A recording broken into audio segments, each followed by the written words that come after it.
Hey everybody, welcome. I'm Troy Rafferty, the People's Voice.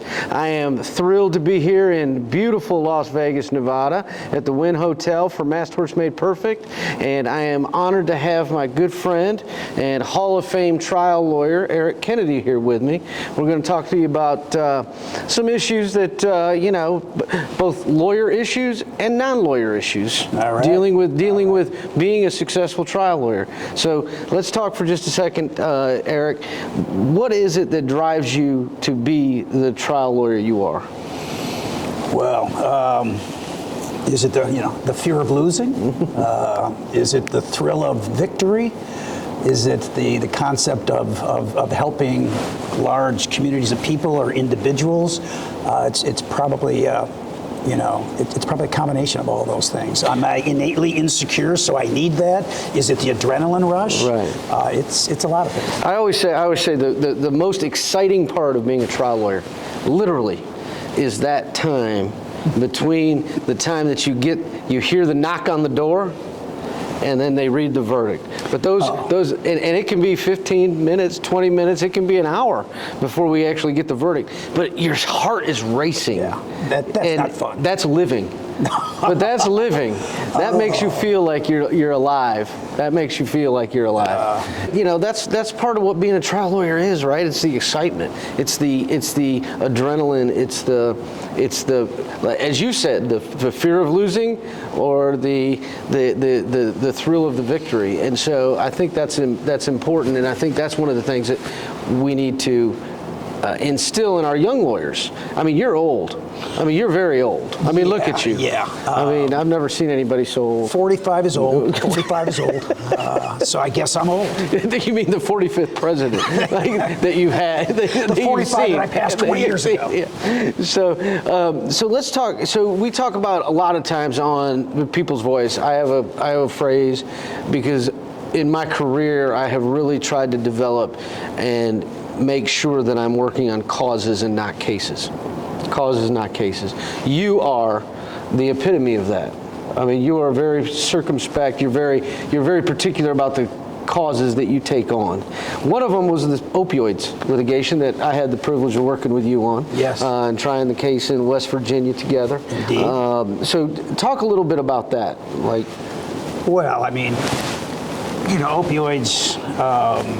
It's in my opinion, it's the biggest case in the history of the country. From a dollar standpoint, it's probably second only to tobacco. But as far as changing our communities, I don't think there's, other than the civil rights movement, there's been nothing as important. And it was particularly, challenging and enjoyable because opioids represents the failure of the FDA, the failure of the EPA, the failure of the state government, the federal government, the legislatures, and so it was left with the court systems. The greed of corporations. Corporate America, it was a failure across the board, which led to a situation where, in 2012, there was an American dying every 19 minutes from an overdose of a prescription opioid. How extraordinary is that in our country? So for me, it was personal. I had some, personal tragedy related to it. But beyond that, I just don't think that as lawyers we ever had a greater opportunity to change our communities. Well, so let's talk a little bit about that and what motivates you. You obviously spent several years. We worked on it together for several years. But what motivates you to do those types of cases? That's a big. This was a big case. It is a big case. Still remains a big case. Right. But what is it that motivates you? That gets you up, at 4 o'clock in the morning to start reviewing documents and getting ready? Yeah, I mean, again, the big picture, I think changing our communities is the big picture. That was a great opportunity for all of us to change our communities. And then I'll go back to maybe it's just the way I'm wired, the way you're wired. You want to win. You want to win. And I think there's a love for what we do, which allows us to get up at 4 in the morning. But it's a fear of losing. It's the thrill of victory. The better prepared you are, and in that moment, I mean, you said that the moment of living is waiting for the verdict. I find that to be freaking torture, pal. That's horrific. To me, the moment is you're crushing a witness on cross-examination. I mean, there's no greater high than that. Right. And you're in the midst of that. You're in control. You're pushing your case forward, and you are you're winning, you're prevailing. That's a great rush. Well, you've been doing this a long time, and I mean a long time, a really long time. But in terms of, you know, you're literally in the trial lawyer Hall of Fame. You've had many successes. You've had many great victories in the courtroom. But what is it that gets you, for maybe some young lawyers that are sitting out there listening, what is it that gets you to that point? What are the traits or the characteristics? I've thought about it. You know, first of all, it's not a trait or a characteristic, but you simply have to love what you do, because that flips into the trait or the characteristic of being able to work hard. I mean, it's an extraordinary time commitment. So if you don't love what you do, you're not going to be able to spend the necessary time. So when you're saying goodbye to your wife and your kids on a Saturday afternoon to go to work, you better be going someplace you love. When you say, you know, I don't have time for golf in my life anymore because, you know, I got to be a trialer, I got to prepare for what I got to do. You best love it, because it's an extraordinary commitment of time. Well, and that gets to the whole word, you know, the word that I always think of, and I think of it when I think of you and working with you and what I saw. I mean, we'd be up until 2 o'clock in the morning in the war room, and then we'd be back up at 4:30 in the morning, back in there getting ready for cross-examinations, getting ready for the next witness. But it's passion, right? Yeah. Isn't it passion? It's all about passion. Right. And if you don't feel the passion, then you can't do your job. Absolutely. And I say that all the time to a lot of my young lawyers. If you don't feel the passion, you need to figure out something else to do. No, I'll tell you what, I was walking in the first big case I was involved in. I was walking to federal court in Cincinnati, Ohio, getting to do, on my way to do an opening statement in a very significant manner. I was walking with some young lawyers and I looked at them and said, if you ain't excited, if you ain't having fun, right now, go do something different, because this is it. Oh yeah. And so you have to. It's an energy. Yeah. You know, and if you don't have the passion, if you don't have the energy, then you got to figure out something else, because this is an exhilarating profession. Well, as you know, Eric, we spent a lot of time together. We did. Traveling, going to take depositions, going to the trial. I think we were in West Virginia for 7 or 8 weeks, and it was a long time. And you know, I got to tell you, the only thing that gets you through that is working with people you care about and that are, you know, can cut up. So talk a little bit about that. You know, the interviews with pro athletes who retire, they go, what do you miss the most? The touchdown. But they say, I miss the locker room. And we have a locker room. I mean, sitting in a war room with 10 other folks, you're all on the same team, you love them, you respect them, they're equally enthusiastic and excited about the project. That's our locker room. And there's nothing better than that locker room. Locker room. I love that. And we had a lot of fun. Your room was the locker room. The locker room was the war room, and we had a lot of fun. So no, and I think that's what I will miss most if I ever watching Step Brothers on Friday night. Exactly. Finding a great exhibit.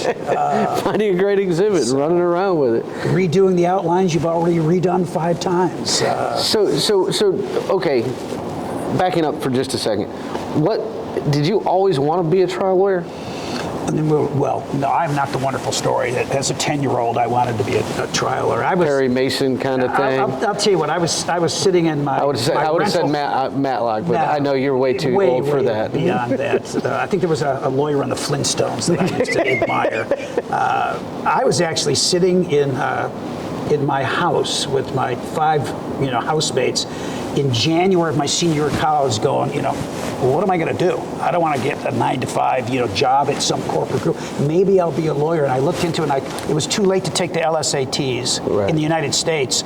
So I borrowed my roommate's car and drove to Ottawa, Canada. Ottawa, Canada. And you drove to Canada to take the LSATs, because that's how late in life I decided I wanted to go to law school. Hitchhiked from the motel to the University of Ottawa and took the LSATs, and that's when I said I want to be a lawyer. But I don't think But did you want to be a trial lawyer? What was it that drove you to want to be a trial lawyer? I was so ignorant. I thought that's the only kind of lawyer there was. you're not exactly tall, dark, and handsome. I mean, well, but that's the only kind of lawyer I thought there was. I really began to understand what it meant as I went. I mean, my eyes have been opened, each decade of being a lawyer, to where I'm sitting here with the one and only Troy Rafferty today. Well, but obviously, and I think a lot of people may not know this, but you actually have done defense work too. I did. I mean, you will try. You've done criminal work. You've done defense work for corporations. You've done plaintiff's work. I mean, you've done it all. I've had great opportunities. Clearly, great opportunities. And so what made you want to then switch? Well, you know, my trial lawyering for the defense bar, I mean, I'd been a plaintiff's lawyer for 20 years before that move into defense work. And the move into defense work was really just about 40% of my practice. So we just had that welding litigation whereby we moved into the defense side for that one piece of litigation. Okay. It was interesting. It's got to give you a good perspective. It gives you a perspective on how corporate America makes decisions, which is fascinating. For them, it's not about winning and losing. It's about not getting blamed. And it's a very different. Plaintiff lawyers think about winning. We need to win. We want to win for our clients. They just don't want to get blamed if they lose. See, and that's a different way. But the thing for me is the personal aspect of being a trial lawyer. It's the personal, like sitting in my client's living room and looking at their family photos and talking with them and knowing that they are counting on me, and it's both scary as hell, because you got a huge responsibility, but it's also that is what makes it so rewarding too. Would you agree? Yeah. Look, when you're doing defense work and you're working for corporate America, that aspect of it's not there. You still have, I want to win. Sure. And so you still have that competitive desire. You still have that fear of losing, the thrill of victory. But you're not changing anybody's life. Right. So you don't have that wonderful feeling of being able to change a life. And you don't have the fear and the risk of disappointing parents of a brain-damaged child who needs that money for the cost of care so they can care for their child at home. You don't have that. You lose a case for corporate America, you lose a case for corporate America. We learn more from our losses than we do our victories. Yes. Isn't that true? Because I can tell you this, and I remember, and once again, getting back to the passion issue.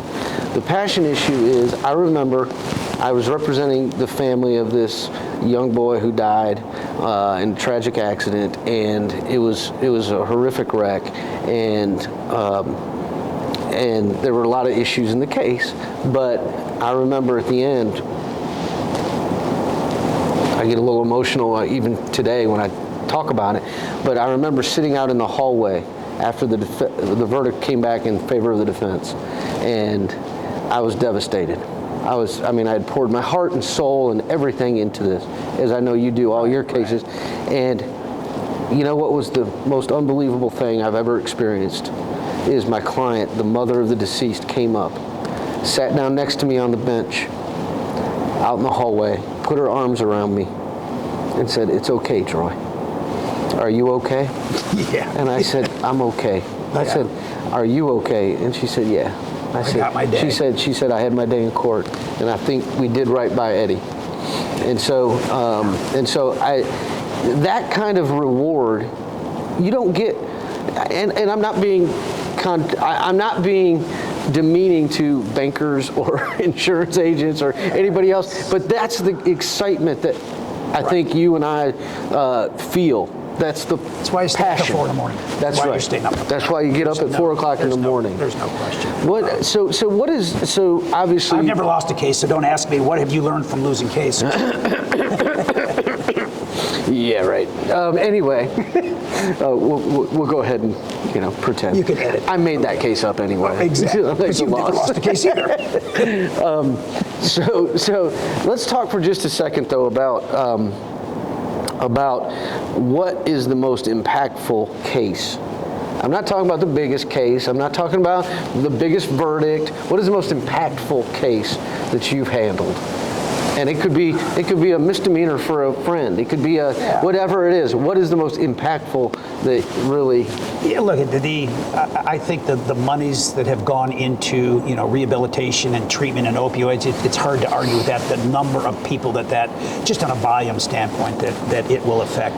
But on a more personal level, I've handled a number of obstetrical malpractice cases over the years, and when you have a family with a brain damaged child, and what they really want is they want enough money to care for that child at home. They want to keep their child home. Sure. And when you're able to try a disputed case where an insurance company is saying, folks, go away, we're not giving you anything, and when you're able to turn that into enough money so that these parents, and if you're a parent, you know what I'm talking about, and you are, to give them enough money to care for that child, I don't know what greater impact than you can have, because there's certainly no love like the love of a parent to a child. Correct. And so for them to be given the money to care for that child at home, that's impact, Well, very personal, one-to-one level. And as a trial lawyer, we have the opportunity to impact people's lives. Right. Right. It's a frightening big responsibility. Look at it. I had an instructed a case where somebody came in, an insurance company, with a horribly damaged child, and said, we'll give you $2 million. And when you say no to $2 million, and you sit down with those parents and say, we're saying no to $2 million, and we're going to let those folks sit over there in that box, right. Those 8 people, which is 8 and decide your fate. Decide your fate. Yeah, and I can't guarantee you we're going to get right. to them, because we could get 0. That's one of the things. That's one of the things that people, I think, may not recognize is we can't guarantee anything. What do you look for when you're picking a jury? Well, as you said, you don't ever know exactly what's going on. I think you're looking for people that you can get the best understanding of how they might think, because right. We're always trying to figure out what's going to persuade, what's going to move, sure. What's going to push the ball forward in the minds of these 8, 12 people you don't know. And where we start is, how do I feel about it? What makes me angry? What makes me sad? What makes me happy? What is convincing to me? But then you got to step back and say, well, maybe I am not them, because everybody is a kind of a conglomeration of all of our life experiences, and nobody's got the same life experiences. So I'm looking for people that I can connect to, and then people that I can understand. Because if I can understand you, then I can figure out how to persuade you. So okay. One of the things I think that is a really big mistake is for young lawyers to decide that there are types of jurors. For example, just because, a lot of young lawyers like to break it down. Oh, well, I want men, or I want women, or I want black, right. Or I want white, or I want Hispanic, or I want, and they categorize it based on issues that, quite frankly, have nothing to do with what type of juror that is going to be. Correct. That person's going to be. Absolutely. It's more about, would you agree with me, it's more about identifying who the leaders are. Yes. Who the followers are. Yes. And what their life experience has been. Correct. Because that's who we are. Look, there's some folks that believe we try our cases to one person. You try your case to the leader, and it might be the foreman, it might not. You're trying your case to a leader, and they're going to bring the rest of the folks along. Right. It's a little dangerous to think that you're trying to one, because it better be the right person. But a leader's pretty significant. You want to know who the leader is in that field. And you can get that feel, not white, black, young, old, educated, uneducated. You're going to get that feel for how the people are interacting with you, how they're answering questions, how they're interacting with the other jurors, how they're interacting with the judge. You're going to get a feel. You can always guess the foreman, right? By the time you're done with the case, you said, number 2, Mrs. Smith, she's going to be the foreman. So I think that's an interesting point. So trial tips. We do a segment on trial tips on the People's Voice. I would be remiss if I had the great Eric Kennedy, Hall of Fame trial lawyer here, and I didn't ask you for a few trial tips. All right. So let's start with what can you tell young lawyers about picking a jury? Just a bullet point kind of thing. Just the 2 starting points is, number 1, you got to know the judge, because every judge's view of voir dire picking a jury is different. Something that's important, some want to rush through it and get to putting evidence on because they got a busy docket. Some judges think that they are the king or the queen of jury selection. They're going to do it. Mr. Lawyer, Mrs. Lawyer, you got a small role here. So if you can, go watch some voir dire jury selections with the judge you're going to try your case in front of, because the judge is really going to control where you go. Know the judge. Know the judge. And the second part of that, to me is... so that's 1. Don't ever forget the different positions you and those jurors are in. Most of them have never been to a courtroom. I'm telling you, 100% of them never sat in a courtroom with a bunch of strangers being asked questions. And having to talk in front of everybody. Being expected to answer questions about themselves. So it's really uncomfortable for them. You may have been 100 times. It's their first shot, and they're answering questions. You're not even having to answer questions, and you're the lawyer. They can answer questions in front of all these people. So be wildly respectful of them and that concept, and how uncertain and how unfamiliar they are with the surroundings. So we as lawyers call this jury selection. It's really jury deselection. Correct. Right? I mean, exactly. we always say that it's jury deselection. Yes. You are trying to find out who is in that jury that's got preconceived notions, preconceived beliefs that they're just never going to listen to you. Correct. And so you have to figure out a way to get to that question. Everybody knows about the McDonald's coffee case. Right. Okay, for years, I would watch lawyers, pick juries, and I fell into this trap a little bit too, trying to convince jurors during voir dire that the actual McDonald's coffee case was a real case. Right. You're never going to convince them. Correct. Okay? Right. Because it's a headline. It's a headline. And that's what they listen to, that's what they read, and that's what they believe. And so, for a long time, and I think this is what you're getting to in terms of your tips, it's not about trying to convince them or sell the jury on your case during voir dire. It's about trying to figure out who's going to sink your case if you let them on the jury. Correct. No, you're not picking the best folks. You're trying to get rid of the folks that you're never going to get anywhere with. But it's a skill set, and it's a dance. It's an interaction in discovering who those people are. And it takes some very, I don't want to say clever, well thought out questions and answers, and really listen. See, and I think really listening. Isn't that true? Have you noticed this too? Because getting ready for trials, I've helped and mentored along many trial lawyers. I know you have, but they spend the least amount of time crafting their voir dire. It's like they pick up something off of a listserv that's got 200 questions on it, and you just go through it. You don't ever go through and think about why am I asking. Like, I guarantee you could ask, why are you asking whether or not you ever served on a jury before? Okay. I mean, because it's in the book. It's in the book. List. It's in the list of questions. Yeah, I have to ask. That's what we do. Yeah. And so, I think one of the things that gets lost a lot with young lawyers is this concept of you have to put in the time, starting with voir dire. It's not just a form. It's not just picking up a binder that you're, a senior partner from 29 years ago came up with, and then it's been handed down from generation to generation. You have to think, and you have to ask yourself every question. I always ask myself this when I'm going through voir dire, because I always ask myself, why am I asking this question? Correct. What am I going to get out of this question? And if it's just, it's because, I got to check a box, then don't ask it. Right. Just don't ask it. Lawyers avoid it because they're the least comfortable with the jury selection process. There's so much uncertainty. There's so much of a requirement to think on your feet. Right. Lawyers don't like picking juries. It's the most difficult, uncertain piece of a trial. You don't know what responses you're going to get. It's the only time you actually get to have an interchange. And other than that, you're just talking to them. They don't get to fire back. It's the last thing you do. You put together your opening, your close, your directs, your crosses. Oh yeah, I gotta think about picking a jury. What am I going to do? And frankly, ought to be the first thing you do. Yeah. Because it's critically important. So we're coming to an end.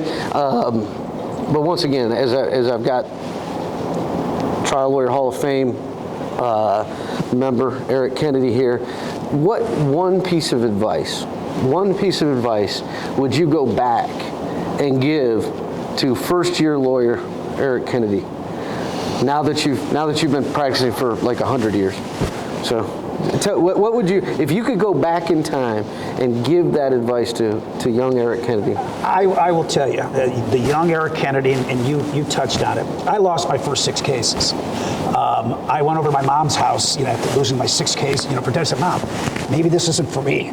Do I have to liar tattooed to my forehead? It's like 6 cases.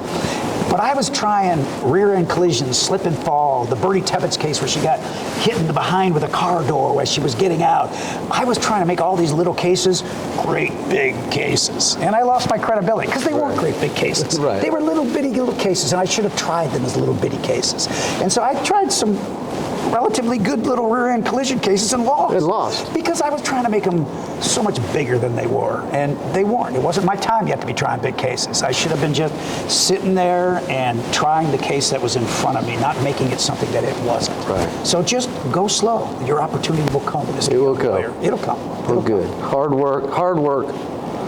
Please and thank Persistence. you. Hard work. That's what I tell my kids. Say please and thank you because there's so few people that do anymore, and work harder than everybody else. Well, first in, last out. I'm first in, last out. First in, last out. I want to say thank you to you for being here and Thank taking you the for- time. it was fun. And I know we're getting ready to do a presentation together. We are. Tomorrow. On trial tips. So if you're in Las Vegas, please come.